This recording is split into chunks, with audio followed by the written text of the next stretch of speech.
You want me to put that on my todger? Harry's wife, Fash-Onn, Devastation. You all know that Harry's wife is not only a global icon, as she is self-described, but a Fash-Onn icon. Yes, we've been repeatedly told that that's the case, and therefore it must be true. She is a Fash-Onn icon as a consequence of appearances in such Fash-Onn as Fridge by Valentino, One of Our Jowers is Missing, Pooh emoji hat, Hyacinth Bouquet's settee cover, Teacup by Royal Doulton, Tent by Army Surplus, Kermit Goes to Church, Chairman Mao Visits New York, The Bouncing Berry of Harlem, and, not forgetting, Burst Overripe Tomato Lady. There are others, and of course my Fash-Onn shows involving Harry's wife provide you with more detail in that regard. The fact is, she is desperate to be seen as a Fash-Onn icon and wastes no opportunity to direct the supine publications, People.com, Hello, Tatler, Town and Country, Cosmopolitan, Marie Claire and so forth to show the latest tat that she's throwing around. Expensive tat often, but it still looks tat because it invariably doesn't look very good on her. Such as her desperation to be known as a Fash-Onn icon and to basically say that the coronation was rubbish because she wasn't there, we're treated to this piece of propaganda from Newsweek.com under the heading of culture, which is quite hilarious of itself. The heading is, Harry's wife skipping coronation was devastating for royal Fash-Onn. This has been written, presumably without embarrassment, by James Crawford Smith.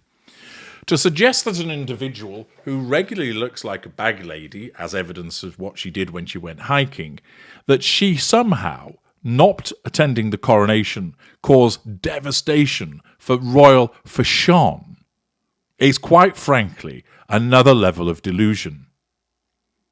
When you had Queen Camilla looking elegant in her robes, and of course the Princess of Wales looking scintillating, blowing anything that Harry's wife could ever wear totally out of the park.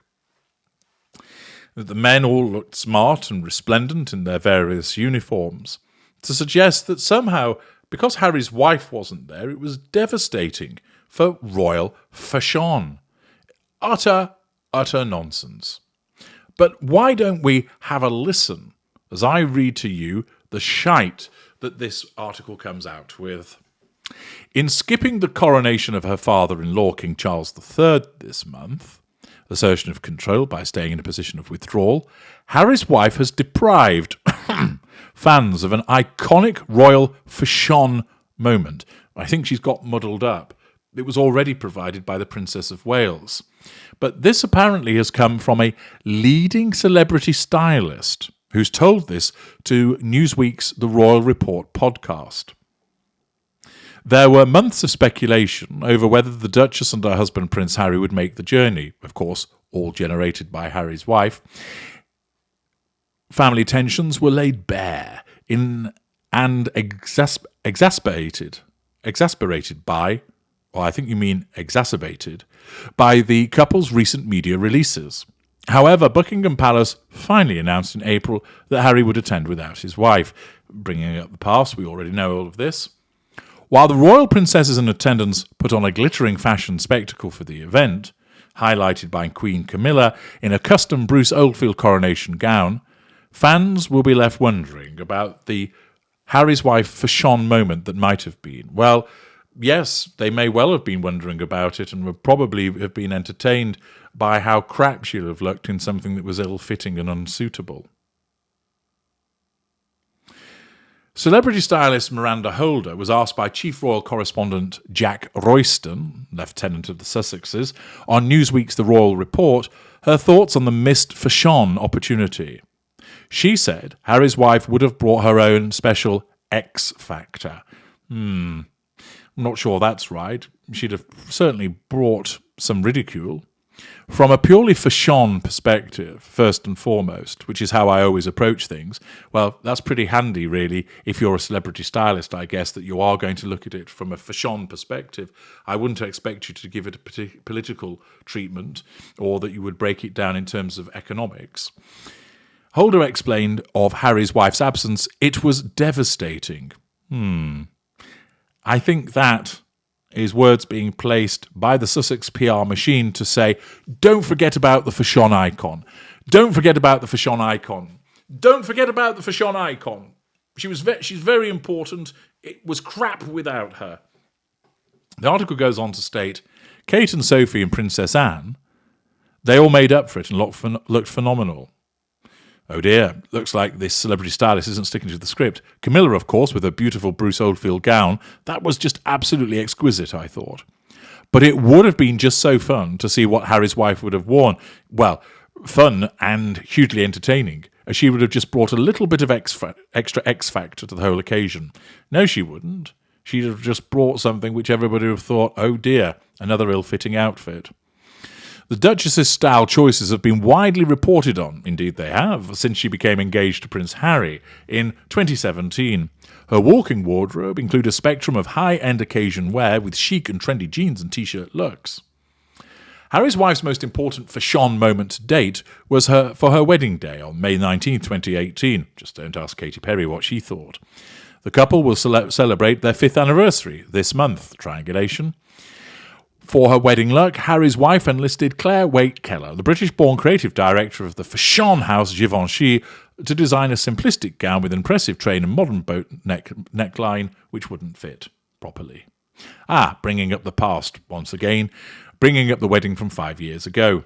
The look was completed with a cathedral-length veil, embroidered with the flowers of the Commonwealth, held in place with an heirloom diamond tiara. Following their wedding, Harry and Harry's wife experienced well-publicised issues with the British press.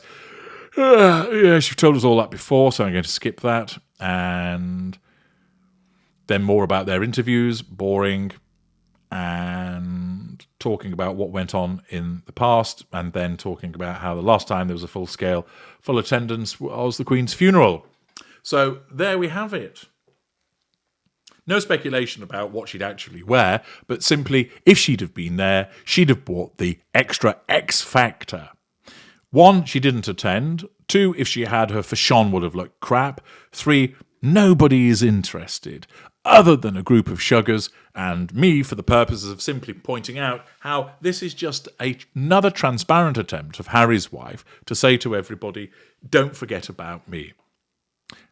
Not only did she keep changing the reason why she wasn't attending to ensure that she stayed in the news, she is now using an event that has gone past that she did not attend to continue to stay in the news, once again demonstrating the necessity of the way that her narcissism functions and works. That not only must she talk about forthcoming events, but she must bring up the past. But not only does she bring up the past with regard to, for instance, her wedding, which is 5 years ago, she brings up the past about something she didn't even attend to. Such is her level of desperation to remain talked about so that she receives fuel. I'm H.G. Tudor. Thank you for listening.